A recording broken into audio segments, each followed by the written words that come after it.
An Aisyah radhiyallahu anha. Dari Aisyah radhiyallahu anha qalat, Aisyah berkata, awwalu ma furidatis sholatu, pertama kali diwajibkan sholat itu rakaatani, jumlah rakaatnya 2 rakaat.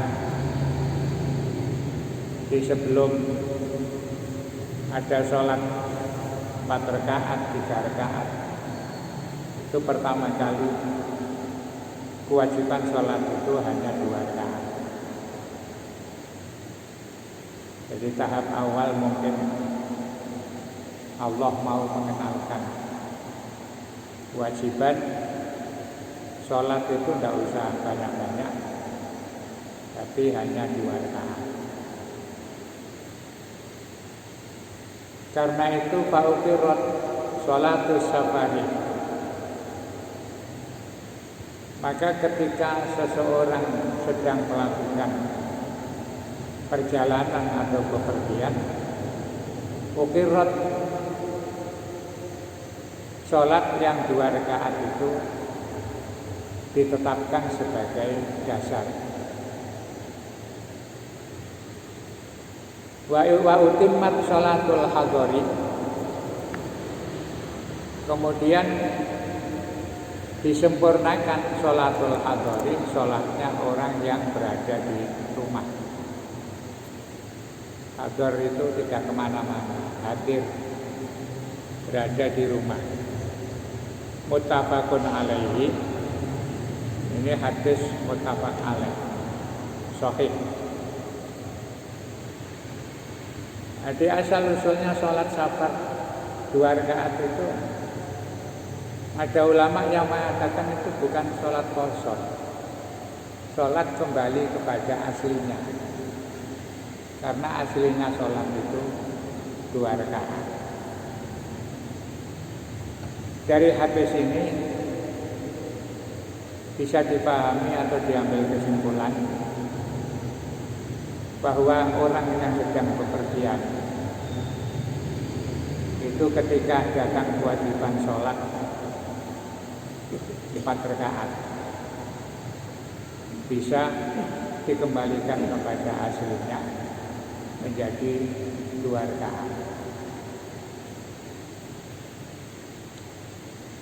Nah, di sini memunculkan banyak pendapat, termasuk kaitannya dengan jamak. Jadi sholat safar itu 2 rakaat, 2 rakaat untuk sholat yang asalnya 4 rakaat. Zuhur, asar, isya itu bisa dijadikan 2 rakaat.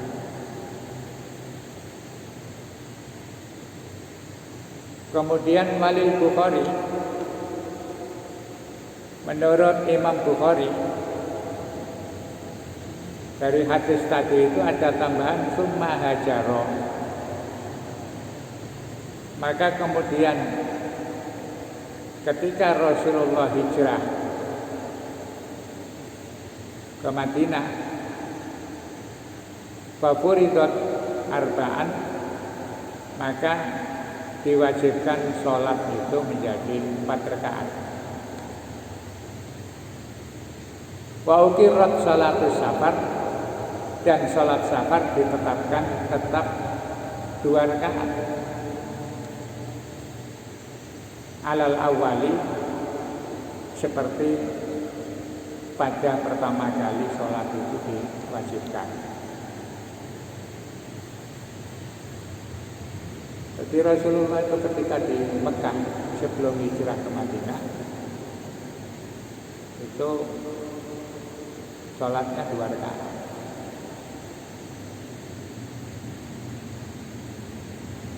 Tapi ketika ke Madinah itu ada Walaupun kewajiban sholat itu ya ditetapkan ketika Rasulullah Isra Mi'raj. Isra Mi'raj itu masih berada di Mekah.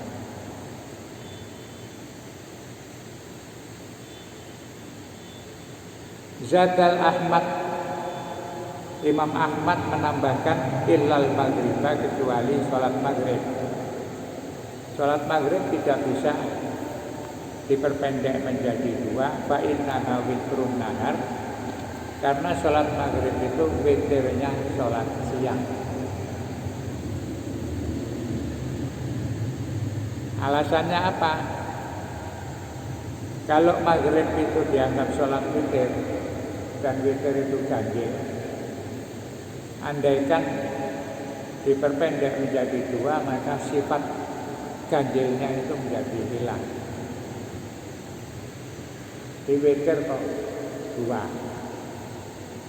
Ini yang kemarin jadi persoalan ketika sholat tarawih. Itu witir itu 2 rakaat dulu kemudian 1, atau langsung 3 rakaat, atau hanya 1 rakaat tapi yang 2 rakaat itu katut dengan tarawihnya. Jadi yang namanya witir itu ganjil.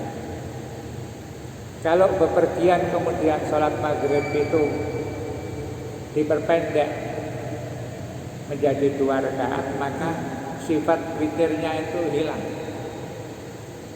Kemudian ada pertanyaan,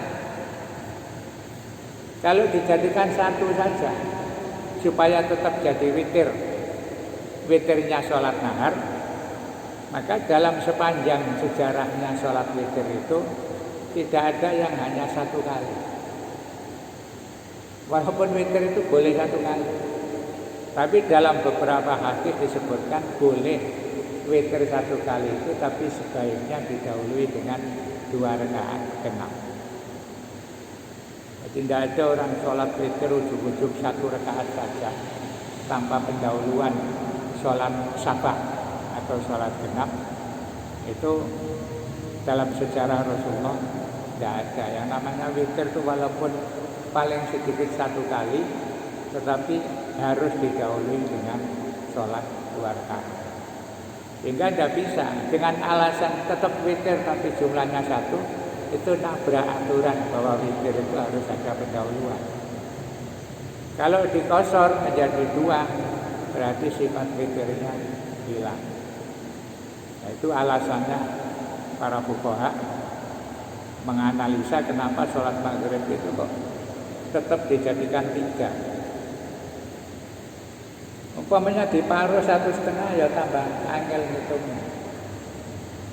1,5 itu masuk genap apa masuk ganjil, itu kan bingung.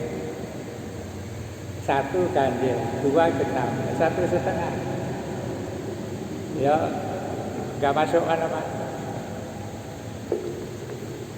Lah maka nggak boleh. Wa illa subha, dan dikecualikan subuh. Jadi subuh itu tidak ditambah ketika ada penambahan sholat. Itu yang maghrib 3 rakaat karena dianggap witirnya siang. Kemudian subuh tidak ditambah. Alasannya apa? Fa innaha, karena sholat subuh itu tutawwalu fihal qiraatu, disarankan untuk bacaannya itu lebih panjang. Maka sholat subuh itu kalau mau mengikuti sunnah Rasul dan ajaran Rasulullah, ya bacaannya harus lebih panjang dari sholat biasa. Maka orang dulu-dulu itu kalau sholat subuh mesti bukan qisarul mufassal.